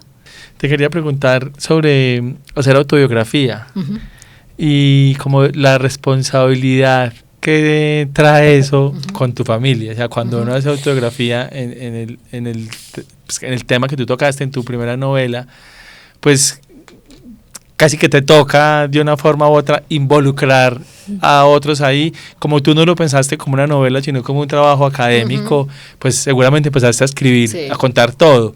Y luego cuando dijiste, güey, chica, voy a publicar esto y estoy involucrando a un combo de gente acá. Sí, y mira, eso es lo que más agradezco, la ingenuidad con la que yo escribí ese texto. Porque ahora que soy profesora y que dicto un taller de escritura autobiográfica, me doy cuenta de que el principal problema de los alumnos es ese. Ay, no, es que yo tengo una historia súper buena, la historia de mi familia. Ay, pero es que donde mi abuelita lea eso. Ay, no, pero es que mi mamá.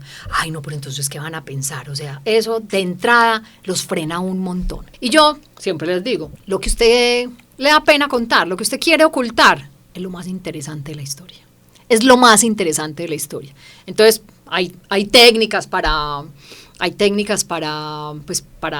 poderlo hacer sin herir a los seres queridos. Cámbiale el nombre o la profesión o incluso el sexo si es que no quiere que él se reconozca, o muéstrele el manuscrito y dígale, mira, voy a escribir esto o escribí esto, quiero tu opinión, para que él no se sienta pues que lo está traicionando. O si nada de eso funciona, mija, escríbalo y encajónelo y espere a que esa persona le dé Alzheimer o se muera o no sé. Para publicar. Pero la solución nunca es suavizar ahí el tema para que esa persona no se sienta mal, porque eso es lo mejor de la historia. Siempre, siempre, siempre en mi experiencia es lo mejor de la historia. Entonces, en mi caso, yo la tuve, a la hora de escribirla, la tuve muy fácil porque yo no estaba pensando que eso lo iban a leer ellos. Entonces, yo puse ahí todo por escrito. Pero yo sí que me acuerdo cuando a mí de la editorial de Angosta me pidieron el manuscrito, yo dije, ay, no, pero deme una semanita que yo le quiero dar como una leída antes. Pues porque como no lo había escrito pensando en que se iba a publicar, le quiero dar una organizada. Yo empecé a leer y empecé, ay, no, pero yo sí quiero que lean esto. Ay, parce, pero mi mamá, ¿qué va a decir aquí? Ay, no, pero mis hermanos, mira lo que yo puse ahí. ¿Será que lo quito? Empecé esa mente a patinar. Y en un momento dado, cuando estaba a punto de quitar cosas de uno de mis hermanos, dije, yo me estoy autocensurando, o sea, yo no voy a tocar este texto, yo voy a mandar eso así. Donde yo lo siga leyendo lo voy a dañar, le voy a cortar las mejores partes, que son las que me dan pena, son las mejores partes. Entonces yo sé que eso es muy fácil como profesora decirlo a los alumnos, además porque yo no tuve que tomar esa decisión a la hora de escribirlo, porque ya les digo que lo escribí sin pensar en eso. En cambio, ellos si se meten a un curso de autobiografía, sí están ya pensando en eso. Entonces yo digo, es muy fácil decirlo, es muy difícil hacerlo, pero es la única manera de hacer un texto autobiográfico que valga la pena. O sea, enfréntelo con mucha madurez, con mucha honestidad. O sea, lo que le salga de la entraña, sin pensar en nadie. O sea, sin pensar en nadie. Si usted va a escribir para hacer quedar bien a alguien o para quedar bien a usted, olvídese, eso no funciona. Eso no funciona nunca ha funcionado. Entonces, mi familia lo recibió muy bien. Incluso, sí, sorprendentemente bien. A mí nadie me dijo, cuando yo les conté que iba a publicar ese libro y que era pues la historia de la familia y que todos estaban mencionados con nombre propio, a mí nadie me dijo, ay no, ¿cómo así? No, pero muéstreme mi parte, yo sí quiero saber usted qué escribió. Nadie me dijo eso. Y yo en ese momento pensé, ay, mis hermanos tan comprensivos, mi familia, como confían en mí, como confían en mi criterio. Y ya después me confesaron que era porque ellos dijeron, ay no, pero Sara toda la vida diciendo que quiere ser escritora, logra escribir el libro y cómo lo vamos a sabotear, pobrecita. No, nos tocó tráganos ese sapo. Entonces fue por pesar. ¿Y tú crees que eso también le ayudó, como te ayudó a ti, como a hacer un duelo inconsciente, que tú no escribiste para hacer un duelo, pero que terminó siendo también un proceso de duelo, también le ayudó a ellos de pronto a hacer un duelo no resuelto ahí? Total, porque mira, ese libro trajo como otra vez sobre la mesa esa historia de la cual nunca habíamos hablado, porque de eso no se hablaba, de la cual nunca nadie había expresado sus sentimientos, porque los sentimientos en ese momento no se expresaban, pero ya la estábamos como mirando desde un lugar muy distinto, ya no desde el dolor, sino desde un lugar muy distinto. Yo me acuerdo cuando de la editorial un día me pidieron fotos pues para hacer la promoción en prensa y en redes de la novela, cuando se fue a publicar. Y entonces me acuerdo un domingo, estábamos todos en la finca y sacamos los álbumes que para elegir las fotos, y fue súper bonito porque, ay, mira, en esta foto, mira, el papá me tenía cargado, yo me acuerdo que me dijo eso, pues empezamos como a contar historias que nadie sabía. Y ya con mucha tranquilidad, no con esa angustia que nos generaba antes ese tema. Entonces yo sí creo que la lectura fue, casi como me sirvió a mí para hacer el duelo, escribirlo, les sirvió a ellos leerlo. Fue muy bonito. Yo vivo muy agradecida con ese libro por eso. Sari, ¿y cómo es tu relación con la muerte hoy? Mira, yo a mi muerte no le tengo miedo. Una muerte es algo en lo que llevo pensando tanto toda mi vida que ya la siento como algo muy natural, pues todo lo que está vivo se muere, la vida es un ciclo, no sé, esa parte la tengo, sí, a mí no me asusta morirme. Me asusta que me muera la gente que quiero, eso sí me asusta, porque es que enfrentar la pérdida de alguien es muy difícil. Yo la enfrenté con mi papá y es lo más duro que yo he pasado en mi vida. Entonces de solo pensar, ay no, yo voy a vivir eso mismo cuando se muera la mamá, yo voy a vivir eso mismo cuando se muera mi pareja, pues pucha, es solo pensar en que tengo que volver a pasar por eso, eso me angustia un montón. Entonces digamos que mi muerte no me asusta, estoy en absoluta paz con mi vida, además siento que he hecho lo que he querido, que he tenido una vida muy plena, que he tenido una vida muy feliz, y listo, yo no estoy apegada a mi vida. Sí, sé que todos nos vamos a morir también, pero sí me da mucho susto la muerte de los demás. Pero ¿tú crees que eso tiene que ver como con una cuestión cultural de cómo quizás los colombianos o los latinoamericanos abordamos la muerte, como que hace que todo sea súper trágico? Ay, sí, horrible. Y que no hemos hecho como un trabajo de naturalizarla? Sino que siempre como que eso no se habla, como que esos temas dolorosos se esconden. No pienso en eso, sí. ¿Y crees que tiene que ver mucho con eso? Sí, eso tiene un componente cultural muy grande. O sea, aquí nos han enseñado, ay no, y un funeral, que hay peor que un funeral, qué cosa tan trágica. No. Sí, es que hasta como hasta el rito es... No, es horrible, todo es macabro, todo es muy macabro, eso es muy cultural. Pero por eso también siento que el trabajo espiritual que uno tiene que hacer para entender la muerte y para aceptarla y para tratar de salirse de esa dinámica cultural de la muerte es mala, ese trabajo lo tiene que hacer uno a nivel individual, porque a nivel cultural siempre te van a arrastrar hacia la muerte es lo peor, no. Entonces, sí, yo creo que por eso estoy tan en paz con mi propia muerte, porque yo el trabajo espiritual sí lo he hecho. Sari, una palabra con la que definirías Colombia. Exuberante. Un libro que le recomendarías a cualquier persona, o sea, como esto todo el mundo debería leerlo. Primero estaba El mar, de Tomás González. Un lugar del mundo que repetirías las veces que fueran. No puedo decir la locación exacta porque está en una de mis novelas, pero en mi novela se llama Puerto Arturo. ¿A qué le tienes miedo? A envejecer. Sari, yo tengo una teoría y es que las personas que hablan muy bien no escriben muy bien y viceversa. Y los muy buenos escritores y contigo creo que... Se cayó la teoría. Sí. Sí, eres muy desparpajada y te voy a decir algo y es usualmente siento que las artes y como esos círculos de eruditos a veces asustan a la gente que quiere escribir o que quiere pintar, que quiere hacer música porque termina siendo un poco excluyente. Sí. Y creo que la forma como tú lo haces y como lo narras súper cercano. Exactamente, creo que aleja a uno de ese como personaje o muy posh o muy... Sí, pero ¿sabes qué? Yo creo que esa es una de las razones por las que mis libros tienen algo de éxito, porque yo me siento muy cercana a los lectores, soy muy abierta a los lectores, a mí me invitan a todos los clubes de lectura y voy a todos, yo respondo todos los mensajes de Instagram, y los escritores de antes, los señoros de antes, que durante años todos eran señoros los que escribían y eran los dueños de la palabra, los dueños de la erudición, los dueños del intelecto, y se sentaban pues ahí en una seriedad pues a demostrar su superioridad intelectual al humilde público que fue a verlos. Yo soy todo lo contrario, pero es adrede, porque yo no me siento más que nadie, yo me siento igual que todos los lectores que están allá, con los mismos miedos, con las mismas angustias, con la misma, el síndrome del impostor mío. No, o sea, después hablamos de eso. Pero es eso, yo creo que esa cercanía hace que de verdad los lectores sientan como mucha afinidad con mi obra, sientan mucha afinidad conmigo.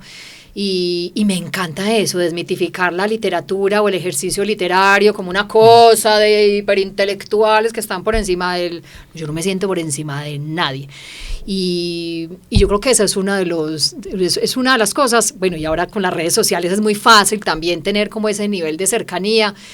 Y bueno, yo soy comunicadora también, esa fue mi estrategia desde un principio, esto parte también como de algo muy estratégico, digo, si yo quiero tener lectores y cultivar lectores y que me acompañen libro tras libro, pues mi estrategia va a ser esta, va a ser la cercanía y bueno, igual yo soy así, soy muy accesible y sí, me encanta la idea de eso. Yo, la Sara de 14 años que era tan lectora, yo me hubiera muerto donde le hubiera escrito a uno de mis autores y que me contestara, o sea... A mí me hubiera dado un ataque cardíaco, pero eso nadie podía en esa época, pues porque no había redes. Entonces pienso como en eso, me acuerdo cómo era yo cuando era tan lectora y hago exactamente lo que hubiese querido que mis autores amados hicieran. Sara, muchísimas gracias, me encantó esta conversación, muy chévere. Qué rico escucharte, siempre creo que es muy poderoso también como conocer un poquito más de la profundidad de las personas que... Sabemos que escribieron un libro, o que las hemos visto en una conferencia, o que las hemos escuchado por ahí en un clipcito cortico, pero que uno como que le queda la curiosidad y como la intriguita de que esta persona tiene mucho más por contar y de verdad que tienes un resto por contar y por compartir y es muy agradable escucharte. Ay no, muchas gracias a ustedes por la invitación. Ay, qué dicha hablar de otros temas, que me invitan a muchos podcasts y siempre hablamos como de lo mismo, qué rico abrir la conversación a otras cosas. Y bueno, gracias por el espacio. A ti muchas gracias, a ustedes muchas gracias por cada 8 días estar pegados con nosotros, viéndonos y escuchándonos. Ya saben que nos pueden encontrar como @NoHayBanderas en Marte, en todas las plataformas, que por ahí estamos en medio de la semana publicando cositas, comunicándonos con ustedes para que estén pendientes. Nos vemos en 8 días. Gracias, chao. Chao, chao.